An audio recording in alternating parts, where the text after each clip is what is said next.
I realized I was quite a good talker early doors. Whereas when I was doing stand up, I think that I had considered myself some sort of kind of Oscar Wilde bohemian character. I assumed I'd be selling out the O2 within about 3 or 4 weeks. Even do me a solid and post that in the comments. And they were like, absolutely no chance.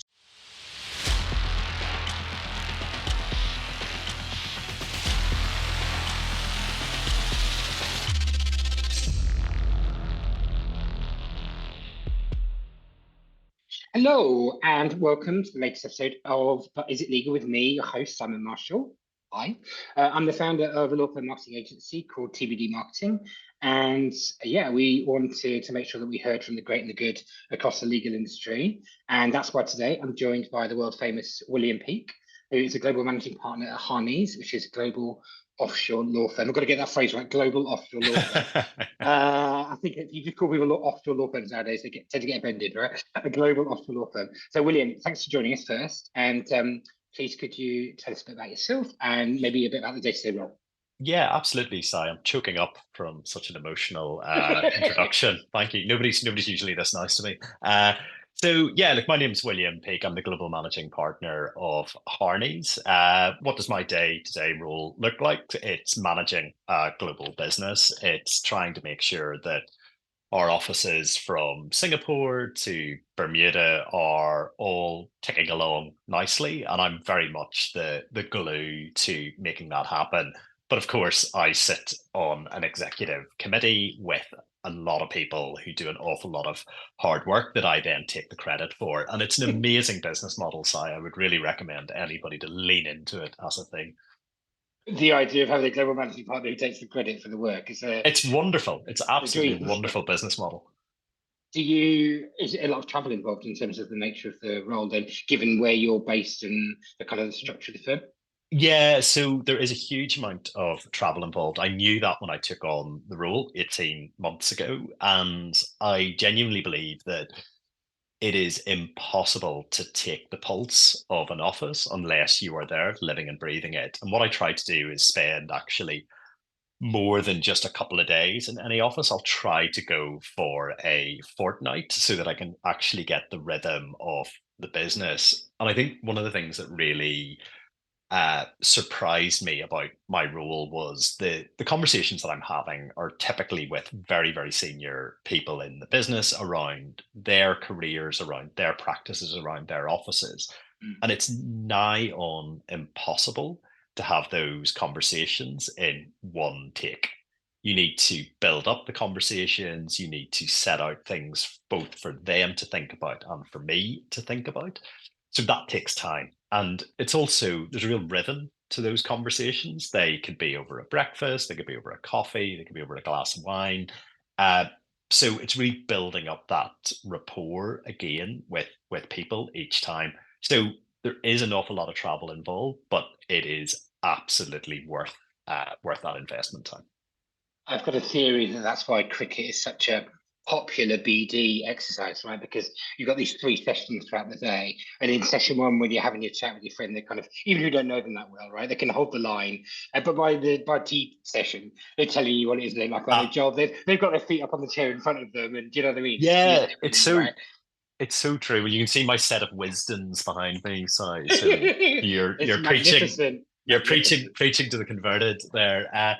But yeah, no, there is these things take time, and I think that's something as well around just business development in general that we talk about a lot at Harneys is business development takes years and years and years. It does not take weeks, and I sometimes think that managers need to really acknowledge that with more junior people in their teams. You can't keep saying to somebody, "Where is the work? What new work have you generated?" etc., etc. Managers need to appreciate that it does take an awful lot of time, and there's also learning how to do BD takes time itself. Yes. So it's not a quick one. So that cricket example is actually a really good example because you build up your confidence with the individual and you start getting into a loop on recognizing what they want to talk about, what they don't want to talk about, which is just Yeah. as important. And then when you get to that kind of final session, you're in a proper sync because you're talking about things that you both are interested in. And that's when the alchemy really does occur. I think that's right. I think as an industry, we're still at the foothills of the sophistication of the relationship between modern marketing teams and the lawyers who fundamentally are a sales force as much as they are the kind of talent. Right. So we've got Absolutely. these kind of two different roles, as it were. And the great news to someone like me is I see the road ahead, and there's like at least another 10, 15 years worth of huge advances we can make to improve that. And we're going to need to. Right. So this is great. Anyway, here we are today. So that's great. Can we go back to the beginning? Like, what was it? I mean, I know what Absolutely. made me attracted to the legal sector, but I'm interested to hear what attracted you to kind of want to become a lawyer in the first place. So it was a mixture of I always enjoyed writing and I always enjoyed public speaking and debating and all of those kind of traditional things that I think blend towards being a lawyer. My father was a lawyer as well. He ran a practice in Belfast, and so I had exposure to law firms and how they work. I was also attracted to the fact that it did come with a nice lifestyle. But I actually saw a really great post from Chrissy Wolf this morning talking about, by the way, if you think it's all seven-figure salaries, think again and think of all the sacrifices that you have to make to get there. So that was definitely a secondary driver for me. And I think if that's your first driver, I think you're in real difficulties actually. But I really enjoyed writing, public speaking, and I couldn't think of a better career than that to allow me to kind of breathe life into my interests. And we did you qualify in Belfast then yourself? No, I qualified so I went to university in Dublin, and then Yeah. I had a training contract in a firm in Dublin, which during my training contract was subsequently taken over by one of the big offshore firms, Maples and Calder at the time, the Maples Group now. And that's what kind of triggered my career offshore. So I've never actually qualified in Northern Ireland, but I'm qualified in Ireland, England, Cayman, and the British Virgin Islands.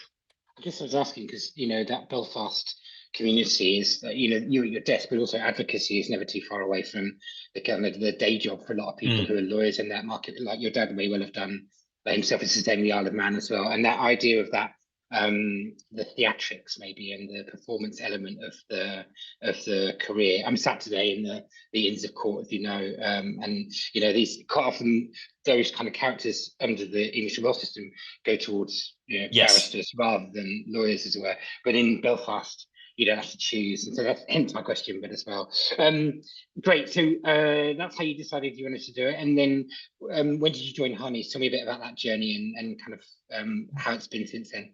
sure. So I qualified in 2005. Then I essentially moved immediately to Cayman and then did a stint in the British Virgin Islands. But I basically spent about 8 or 9 years in Cayman, and then left there. Took a year out. I felt like I got to that point in my career whereby I had I was like 32, 33. I was having some Mm. jitters as to whether is this something that I want to do for the rest of my life. I was on that kind of precipice whereby do I want to become a partner? Is that actually going to fulfill me as an individual? And then I actually took over a year out and did quite a bit of stand-up comedy. And that gave me a really, really good perspective because it made me realize, first of all, that what real stress is, and actually identifying that stress is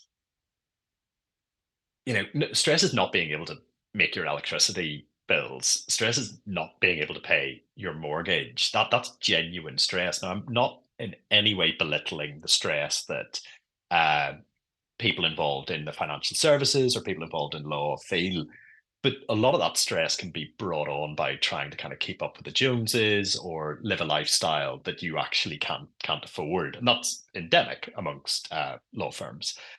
Whereas when I was doing stand up, there was no money coming in. I assumed I'd be selling out the O2 within about 3 or 4 weeks, and I also the whole lifestyle was so unhealthy because I was at that stage whereby I was trying to do every single gig possible to get work, and then I could really see that, you would turn up for a gig and they would say, "Well, we'll give you 100 quid," and you'd be like, "Great, that's fantastic." But you would turn up and they'd be like, "Actually, we don't have 100 quid, but we do have loads of burgers and loads of beers, so you can have that instead."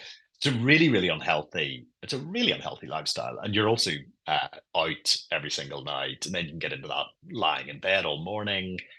You're meant to be getting up and you're meant to be writing some jokes. Then you just get into a bad rhythm. So that was actually when I first took my longest stint then of not drinking alcohol, because I could Mm. see that this was a road to no town. And now I drink pretty rarely, because I find it impacts my mental health and my productivity in equal measures, in that I am completely unproductive, and that you're just prone to much more kind of maudlin thoughts when you're hungover. So that was my first actually foray into saying no to alcohol, and it made a huge difference actually. What is that period? I love that sabbatical. I assume we're allowed to recall it the sabbatical, Mm, right? But totally. what are the benefits of that sabbatical year that you brought to later life as a partner and maybe managing partner then? I think look, it's the age-old trope of perspective, Mm. and it really allowed me to see and identify the the challenges that are there when you don't have a regular income stream. Mm. I could really see that. Also, though, it allowed me to see how much I enjoyed working with clever people and being inspired by clever people. And look, law firms are replete with smarty pants, and you get to see an awful lot of that. And I don't think I recognized how much I enjoyed that environment, and how it would make me up my game massively, and how it would actually bring out the best in me, and also how much I actually needed structure. I think that I had considered myself some sort of kind of Oscar Wilde bohemian character who didn't Mm. need the strictures of a law firm, whereas actually I really did need it, and that was reflected as well when we flipped to working from home during COVID. I really struggled with working from home initially, because I can be distracted quite easily, and if I have a choice between lying on a couch and reading a book or actually doing some work, back then I could easily drift towards just reading a book and doing the work later in the day, and then I would find myself at my desk at 11, 12 o'clock at night doing the work because I knew I had to do it. And that now I'm obviously much better with that. Just to reassure everybody in Harneys and anybody listening, I can work from home. It's okay. But that for me was a perspective, definitely from taking that time out. But the big takeaway was I actually really like being surrounded by clever people, because it forced me to raise my game. It's a bit like the goldfish bowl sometimes, though, isn't it? You have to go out of the bowl, to realize what it's Mm, like to be in the bowl. So the quality of life that you've got totally. within the sector we work in, where you're challenged by bright people. And I love something you said there around, those people being very bright as well. I found that, we've got professional skeptics. We're surrounded by professional skeptics, right? Especially you litigators. But then when we convince people of something, it's a good idea. They're advocates for it. Like they flip a switch and they advocate for it massively. And I think that's a Mm, really mm. beneficial. You go into broader business into communities, that's not always the case. People they can be the middle ground. They're not really bothered. Whereas Yeah, they're either fiercely for it or fiercely against it in legal sector. And that yeah. has its uses, right? It's, either going to compel you or alternatively, I haven't won the argument yet. Okay, thanks for that. That is really good. What along that journey then, biggest lesson you've learned? What prompted you to learn it? Uh, I think I think probably the hardest lesson I had to learn as a lawyer was that I realized I was quite a good talker early doors, and I realized that I had a lot of confidence. I was really good in a room. I could hold a room. I was really good with clients, but was my competence level matching my confidence? And frankly, it wasn't. And I realized about 1 2 years into it that I had to really really knuckle down to get the lawyering right, because I've always found that like, I always found writing came very easily to me. That I had a fairly good vocabulary. I had the ability to impress people with a delivery and a presentational style. But I actually realized that I was lacking the black letter lawyer horsepower behind Mm. that. And that ultimately you'll only ever end up in a position like a managing partner or leading a team or leading an office if you've actually proven to people that you can do the job. I think that you can sprinkle a lot of fairy dust along the way with your presentational style, but you will come unstuck eventually, and you've got to be able to walk the walk as well as talk the talk. That was a really really hard lesson for me to learn, and it was actually a partner who's he lives in New Zealand now, Matthew Crawford. He's at the bar in New Zealand, but he schooled me to within an inch of my life. I absolutely hated it at the start. I was like, oh my god, like he used to. It looked like he had eaten a red pen and then vomited it all over my letters. And I was like, Matt, this is completely, this is actually absurd what you're doing. And he's like, no, no, no, no, no, no.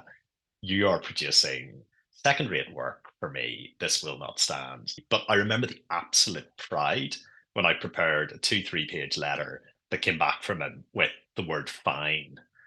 And I was absolutely beaming. I was like, I've Yeah. done it. I've absolutely done it. And then it said PTO. I turned it over and he goes, joking, it's a complete rewrite. He didn't do that. But though that for me was a huge lesson. And it's something that I've returned to quite a lot. And I remember chatting to Katie Pearson, who's was a partner with us now, set up her own firm in Cayman Claritas Law, which is doing unbelievably well. And Katie was saying this to me as well about that William, and it's a male female thing as well. There's a definite kind of male kind of arrogance to that presentational style, Mm. um, and it's a really interesting debate, confidence versus competence, because the more confident you are, the more competent you believe you are, and that's a scary place to get to. I love that. I think there's a lot of talk at the moment about how, oh, it's just table stakes. It's just table stakes to have this kind of deep technical knowledge. I don't. It may well be, but that doesn't mean that the table stakes aren't high stakes. It's $1 million game, right? And you've got to have $1 million worth of expertise behind you to make the table, William. I really fundamentally believe that. Yeah, we've got to be mindful of what's coming with AI, and we really do. I think opportunities are huge for people who are good at the things that you're talking about there. Maybe with confidence, maybe convincing people, maybe putting their arm around a shoulder. But you still have to back it up with that competence level Uh, massively as well. Absolutely, nobody side will follow you in a law firm, whether you are in marketing, you're in finance, you're in HR, you're a lawyer. Nobody will follow you if you can't do your job. And I remember chatting to a friend of mine who's he's a partner in Latham's, and it was really funny. We were just having a coffee. He's a really good friend of mine from university, and we very rarely talk about work actually. But he was telling me a really funny story of he was on this conference call and he had a raft of kind of junior lawyers who were just like the smartest people in the room, and he was just like I was how did the call go, and he was like, oh, I spent the whole time trying to think of something smart to say so that they would know why I'm the partner and why they're the associate. And I think I recognize that massively. And then you've got to have the confidence, though, of you're not just saying things to sound smart. So you got to calibrate it perfectly. And that was a real journey for me when I became a partner as well, because I was so desperate to prove myself to the people in the team. And then I would really struggle with delegating things. I would really struggle with just kind of like walking away and leaving, giving people the space. And I realized that I was really kind of, repeating the sins of our fathers. I was doing all the things that used to really annoy me when I was an associate. So those that kind of competence thing is a big takeaway for me during my career. I guess I mean I've seen it the other way around. I've seen it the other way around where I've done all competence. So I used to go and do these legal 500 interviews. I was in Scotland doing one, Mm. and we came out of this McGregor's, as they were then, Yeah, yeah, lunch, yeah. and I was with Catherine O'Neill, who's a fine racer, and whose dad was a chance lawyer himself. And we'd done lunch, and like the head of corporate had turned to her and had offered her some chewing gum after lunch. Nobody offered me a piece of chewing gum, and I just realised that I'd gone in with this style that was so like competence, and about like justifying my rationale for being in the room.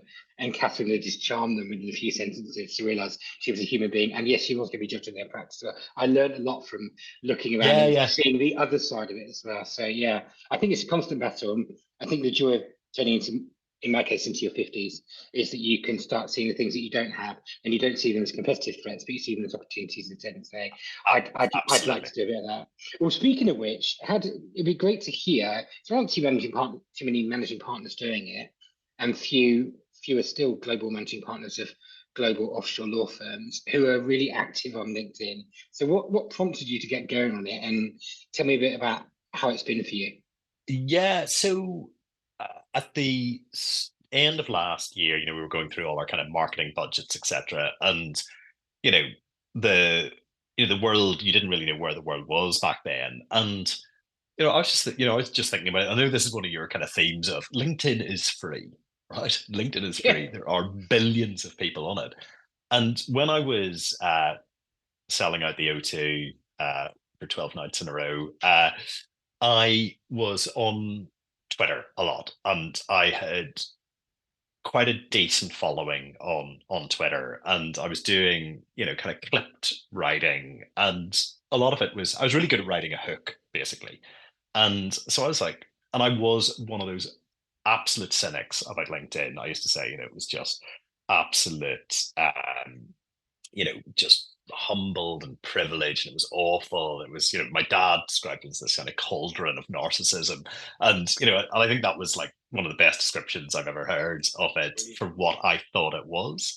And then I started leaning into it. And look, I played around with it a lot, and I received some constructive feedback from people around finding my voice and around not being too glib. And I think that I you know, balance that out now. And I think I've got a decent cadence now in terms of what am I trying to message? I'm trying to message around things that are on my desk.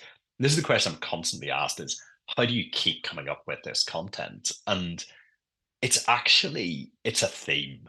It's not new content. And if you actually interrogate that, not even that closely, you can see what I'm trying to do here. And a challenge as well was, and the nicest thing actually that happened to me about a month ago, I was at some networking drinks and somebody was like, "Oh, you're the Harneys guy on LinkedIn." And I actually love that they said the Harneys guy, because that is what I am doing as global managing partners. I am promoting Harneys to as many people as I can. And for us, it's been incredible in terms of CVs. I am constantly contacted by junior lawyers and by senior lawyers saying we really love the image that you're projecting of your firm. If it's even 50% right, that's a firm that we want to be involved in. And I think with all specifically offshore law firms, each of the kind of big firms have a moment in the sun where people are saying nice things about them and they're being really complimentary about them. And I think Harneys is there right now. Will that last forever?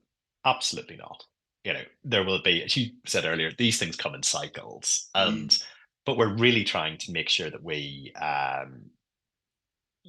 capitalize on that right now. And I've met so many. Oh, I met you through LinkedIn. I've met so many wonderful and supportive people through it, and I think it's a really lovely community that, again, I learned so much from it. And there are certain people on it who, you know like Emma Mack, Alana Tart. There's just some people who really are producing really thought-provoking pieces, and it's lovely. I posted this morning about you know I received an email on Saturday from a partner in Cadwallader saying how wonderful our Luxembourg and Cayman teams were. But the post wasn't about that. It was about somebody actually taking the time to write a kind and thoughtful email. And then that's triggered a comment from a junior lawyer in Freshfields who's asked a question to me saying, "Look, I'd quite like to give positive feedback to my supervisor, but essentially they don't want to be seen as some obsequious sycophant who's like, oh, you're so amazing. But they actually do want to give some positive feedback. They just ask me how do I go about doing that? And again, I think that's wonderful that Mm. LinkedIn gives you an ecosystem to ask those questions and have access to your expertise, my expertise, and all of I think that's wonderful. Yeah, I think that's right. The idea that you'd be able to, from my desk, to be front of mind as a relatively small business, there's only 10 of us, right, in my business, but that you'd be front of mind with or mentally available to 1 million people on a quarterly basis is just wild. The idea that you'd have that many impressions, and William, my marketing budgets wouldn't stretch to getting in front of that many people, Yeah. on ITV or legal business or wherever it might be, right, or the lawyer. So there is that cadence to it as well. I love that. Let's go back to just a couple of things for any students that might be listening in or people who are thinking about becoming a lawyer. There's a question I forgot to ask earlier on. What do you wish you'd known when you were starting out at university that you definitely know now as a kind of global managing partner? I wish I'd known how difficult it was going to be, and that though all of the long nights and the hard yards are worth it. And I wish that somebody had kind of put their arms around me when I was 3, 4 years qualified and said, this is going to be worth it, and you are going to get to where you want to. But I think to junior lawyers, my advice would be really nail down the black letter lawyering for the first 3 or 4 years, but always keep an eye on your business development, and that your business development as a newly qualified isn't taking clients to Coldplay in Croke Park. That actually would completely put me off if anybody brought me to see Coldplay. But anyway, just as an aside. But you know, it's having a coffee with your contemporary in a client firm. It's genuinely going for a walk with a contemporary. It's going for setting up a running club with some of your kind of contemporaries, because they are the people who are going to be giving you work in 7, 8, 9 years time. The Great. people who I you know, mucked around with playing, going for runs, playing a bit of golf, having coffees, going for a lazy beer with. They are the people who give me work now, and it's so simple. And it's just law is a long game, and no matter how claustrophobic and difficult it feels starting out, somebody will open the windows, fresh air will come in, and you will start to see the path. And again, I think as well, finding a mentor, finding somebody who you genuinely want to be, because that was an issue that happened to me kind of relatively early in my career, because I was chatting to people in the office that I was in, and I was like, oh my God, I don't want to be any of these people. I don't want to have these conversations. I don't want to talk about this, and I kind of posted on that about on LinkedIn yesterday about 5 things senior people talk about to alienate others, and I got a lot of comments on it. I got way more DMs on that post, and I wish it was really funny. Every single DM, I was like, "Even do me a solid and post that in the comments," and they were like, "Absolutely no chance am I gonna." Uh, and they were talking Only, about only if they could do it, say LinkedIn user says or something like yeah, that. yeah, Right? yeah, yeah. They don't want it to be attributable. There was a brilliant comment from somebody saying that they used to work with somebody who used Monaco as a noun, adjective, and a verb, and it really made me laugh. But so I think though, finding somebody who you aspire to be is actually really, really important. You don't have to ape that individual in every way, shape, or form, but if you genuinely like the way they talk, if you like the way they think about things, if you can see them demonstrating a kindness matched by a professionalism alongside an integrity, hit your card to that star. Now, I think one of the real challenges there though, with finding a mentor is that you get those people are few and far between. They're not plentiful in businesses, and those people tend to be overwhelmed with people who want to get time with them. But I always find that those types of individuals they do make time. If you approach them in the right way, they will they will always have time for you. Yeah, I really love that. That's a great piece of advice as well. It's gonna be hard, but it will be worth it. And you need to find someone that you want to be like. And what I also heard inherently was, if you can't see that in the room around you, then either find that person somewhere else, or alternatively, you need to move offices as well. And I think that's Yeah, okay to kind of do that, isn't it, as well? totally. My other piece of advice, right? Yeah. My other piece of advice would be don't spend your first paycheck on a brown and orange window pane checked suit from a charity shop, Right. and then go to Thomas Pink and buy a striped shirt. Because when you go into work on the Monday morning, the partner that you're working for will ask you, "Why are you dressed as an optical illusion?" And then say, "I think I can see a wheel." And they spent all day looking at my suit.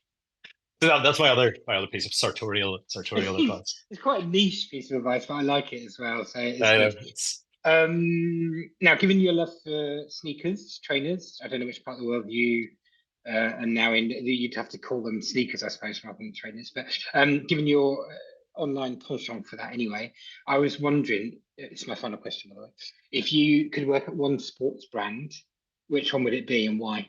oh Nike. I mean, it's not even a debate. Really? I really so I'm so I just think it's a really cool brand. I used to like Adidas, and I used to wear an awful lot of their stuff. But there's something about Nike that I just keep coming back to it. And I mean, I'm a complete weirdo with sneakers, insofar as I mean, I have I will always have a pair of sneakers within touching distance of where I will show you. I think I've read the post to explain why that's the case as well, right? So, well, there we go. Like so, I will have those. I've got a pair of Nike Right, we're not SBs. joking here. Yeah, Okay. no, I do because I really I'm completely weird. Like I actually really I really like the smell of new sneakers. It's But a friend I of mine who think did that. yeah, I think I would work for Nike. I mean, I really like. There's a brilliant book actually.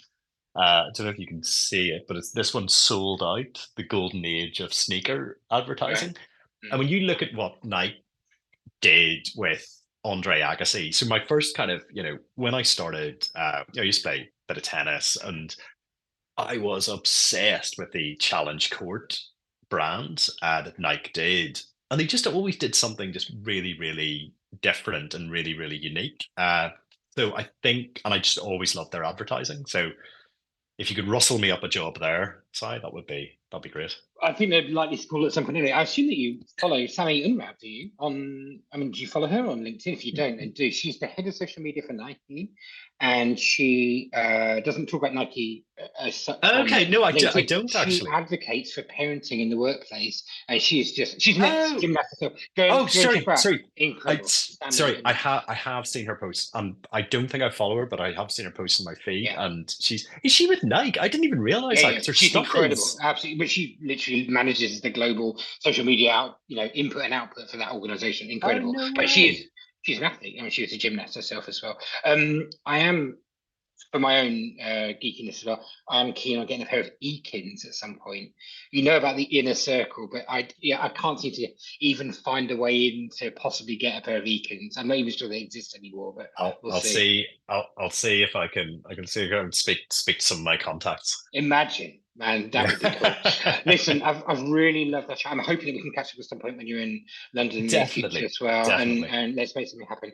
What I love about what you've done, I think, is I've got a really simple model with adoption with anything within marketing in law firms. It goes like this: Mavericks, marketing, management, everyone else, right? Your Mavericks, they're going to do it first. They're going to do it because they know that they're the in both of the room. They're always going to be the best player in the room. They just do it anyway, and no one's going to kick them out of the room, right? Marketing come along and spoil the fun, trying to organize it and ordain it and tell you it's going to be a certain way. But then when we work with management teams and get it right, and maybe I think you're probably on the Maverick end as a marketing and a managing partner. When you get someone who's like that, who's willing to lead from the front and say things externally that we've traditionally only said internally, it moves firms, it moves people, it moves industries. And I think I'd love to see more of that from our industry, where managing partners, Idemar Kaminsky is Ema Kaminsky is starting to do it. We're starting to see other people do it. Yeah, absolutely. Georgia at Freshfields as well, right? Others, but we need more of it. I think for people to understand. I'll do this to show you it's okay that you do this, and when you're doing it, clients are going to come flooding through the doors as a result of that. So Absolutely. I just want to say thank you for everything you've done on the platform over the last 18 months, as you said as well. If you don't already subscribe to the podcast, please do. If you've loved this edition, and why wouldn't you? William's been a brilliant guest. Then please share it, comment, drop him a DM. If you've got any inside knowledge about Ekins, please feel free to share that with either of us. We're both keen to know that as well. Thanks for joining us today, William, and everyone else. We'll see you next time. Thanks, Si.